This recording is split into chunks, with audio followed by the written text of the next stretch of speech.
ورز پایزه هیدی هیدی کش و هوا سارد بدو برف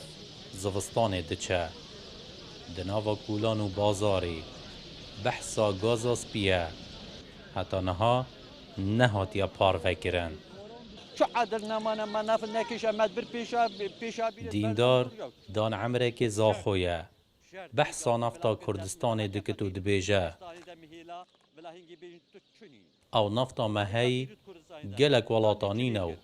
خلق جی بگازه دیوان فقیرش تنگا ببیند در خودی وکیل ابد 5 سال ملیترا گازی نورگرتا وی گاف که وی زاخوی ده های کریا خانینی نبدد نانی نبخود اما 105,000 دیش کلیدد ابد بچکی تو دیمرن سرماده و نفتا ما کردستانی های گل دولتانی نه اس پی آگم منا کیشه مبخوا نفتا بتریلیا کیشه هم از خود بیجم خودی کلی اگر فی بهای بد زحمت از بکرم زحمت جی نينا نعيش خديت ما مش كيف عري والله دي منا بيغاز طبعا دي منا بيغاز شو قال جرانا في بهاي إيجار الحمد لله كردستان ما وعراق ما وحمي نفتن وغاز همه سر بوری نفت را چنو منینه چندین ساله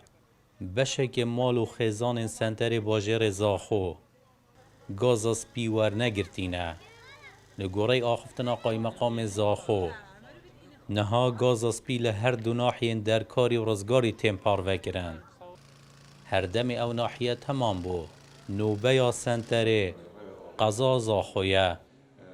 گازاسپی السر همی سروک خزانه دیتا دابش کرنه ناحیه درکاری بدی مایکاتی خونه غدوی بگاوه ناحیه رزگاری دست بکری بریار اوه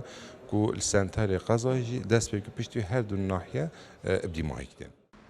ای سال سنور اداره سربخویا زاخو بهای برمیلک گاز حکومی به 105,000 دینار تی پارو کرن اب بهاجی نزیک بهای برمیلک بازرگانیه لورا چه گلک خیزان و مال هجرنایت گازه بوی بهای بکرن لورا جنچاری زوستانا خو بگاز در باز دکن احمد سعید کرسات نیوز زاخو